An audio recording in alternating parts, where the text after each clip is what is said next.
America loves two things: billionaires pretending they're working class, and politicians pretending they're billionaires.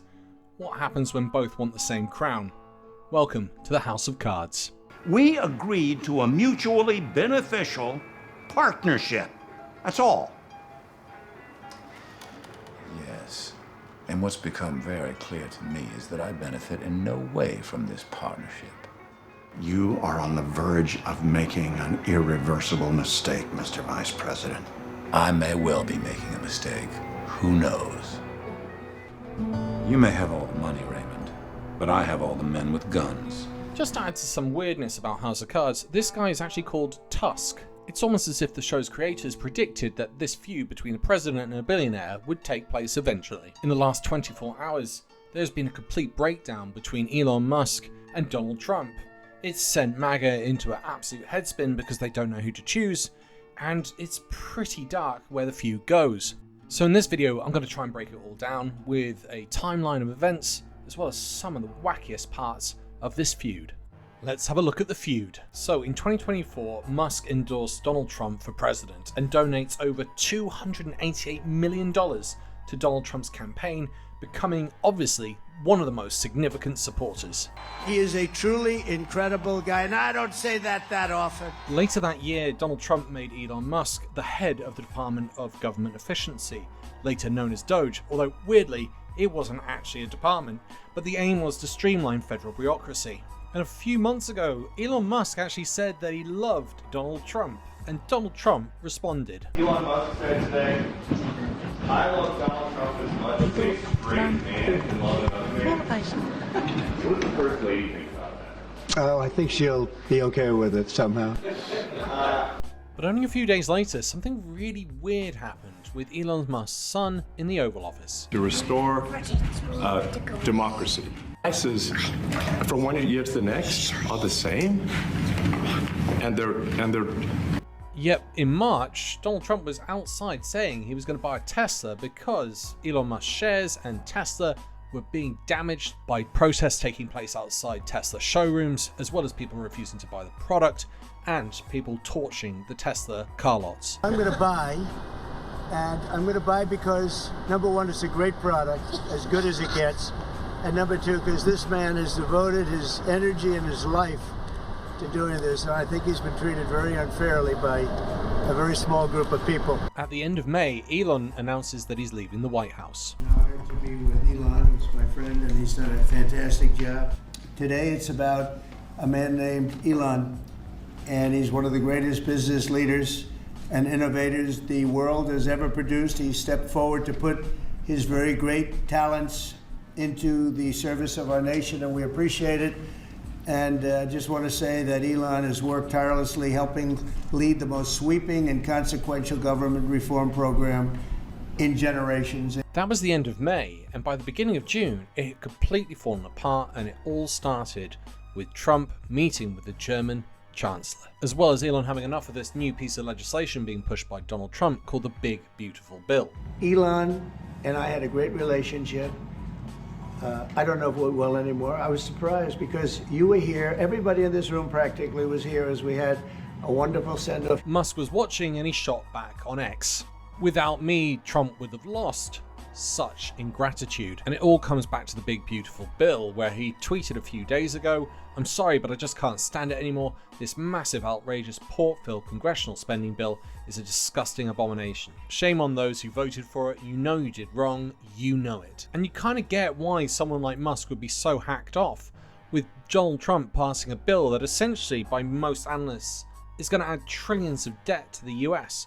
And for the last year, Musk has been trying to reduce the deficit. That's been his main thing. And the public have been so angry with these cuts, they've actually gone into his car parks and torched Tesla cars. To the point you go, well, what was the point in doing all that cutting if you're just going to add trillions anyway? And this is how Trump responded. But I'm very disappointed because Elon knew the inner workings of this bill better than almost anybody sitting here. Better than you people. He knew everything about it. He had no problem with it. All of a sudden he had a problem. And Elon responded with, whatever. In the entire history of civilization, there's never been legislation that both big and beautiful. Everyone knows this. Either you get a big and ugly bill or a slim and beautiful bill. Slim and beautiful is the way. And it didn't end, because he also tweeted, "Without me, Trump would have lost the election, Dems would control the House, and the Republicans would be 51-49 in the Senate." And just when you thought it couldn't get any better, it continued. The friendship's over, they're now enemies.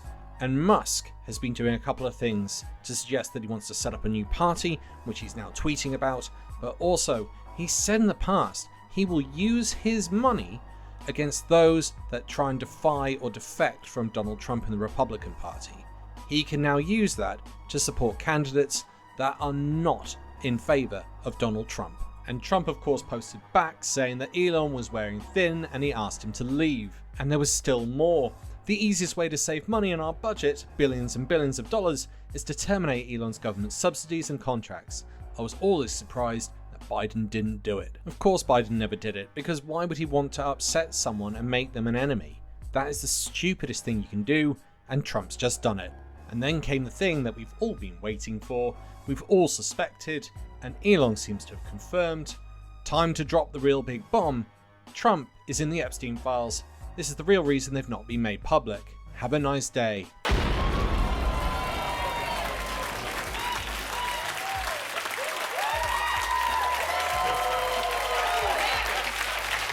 Whoa.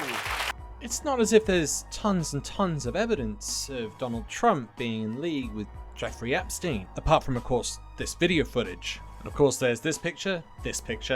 Oh, and let's not forget this. Never ever forget this, where Trump is talking about how he finds these women really hot to Epstein. And of course, let's not forget this very interesting interview with Trump about releasing files that are considered conspiracies. Would you declassify the 9/11 files? Yeah, Would you declassify JFK files? yeah. Would I you, did a lot of it. Would you declassify the Epstein files? Yeah, I would. All right. I guess I would. I think that less so because, you don't know. You don't want to affect people's lives if it's phony stuff in there, because there's a lot of phony stuff with that whole world. And you know that is a man who is very careful about spreading phony stuff. I mean, just ask Robot Joe Biden. I mean, just ask the cats and dogs those illegal immigrants had for lunch. He's super careful.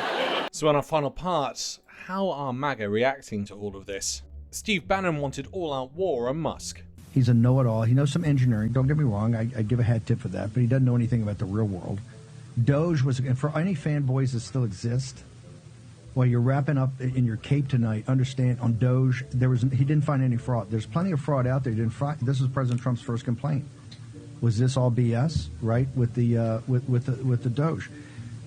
The act that President Trump should be taking immediately, I think, when he threatens to take one of the big programs out of SpaceX, President Trump tonight should sign an executive order calling for the Defense Production Act to be called in SpaceX and seize SpaceX tonight before midnight.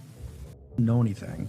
Alex Jones is in a very difficult position because he's paid by Elon Musk and he needs every penny he can get because he's being sued and needs to pay $1.8 billion to all the victims that he harassed over Sandy Hook. And he's come out quite neutral, being like, I'm going to give Donald Trump the benefit of the doubt over my own paymaster, Elon Musk.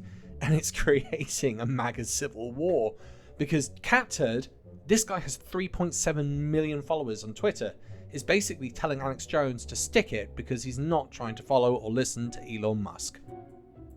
And they actually got into a full-blown fighting match. Basically, Cat Turd telling him to go fuck himself, and Alex Jones saying, I'm not in your cult. But remember this. It's the truth, and I'm just going to say it, that I wish I never would have fucking met Trump. I wish it never would have happened. And it's not that the attacks I've been through. I'm so sick of fucking Donald Trump, man. God, I'm fucking sick of him. And I'm not doing this because it's like I'm kissing his fucking ass, It's just like I'm sick of it. I'll do it in a minute. And interestingly, there was nothing I could find from Tucker Carlson, another big MAGA supporter. But this MAGA civil war isn't going anywhere for quite a while. Everyone is doubling down and everyone's got a narcissistic personality. And at present, all Musk is doing is retweeting images, video footage, and quotes and comments of people talking about Donald Trump being linked to Epstein. I have to say, this does feel very much like Alien versus Predator, or even Tusk versus Frank. There is an element of whoever wins, do we still lose? I'm not so sure, but what I can definitely say is I'm going to be eating popcorn all the way through. So I've got to ask, are you Team Musk, Team Trump? Are you Team Popcorn? Who do you think comes out on top, and who does Maga follow next? Leave your thoughts in the comments, and if you enjoyed this video today, please hit that like and subscribe button. It really does help the channel. In the meantime, I'd like to say a big thank you to all my Patreon and YouTube subscribers. You really keep this channel going and growing. Once again, thanks for listening. Bye for now. He chose money over power. In this town, a mistake nearly everyone makes. Money is the McMansion in Sarasota that starts falling apart after 10 years. Power is the old stone building that stands for centuries. I cannot respect someone who doesn't see the difference.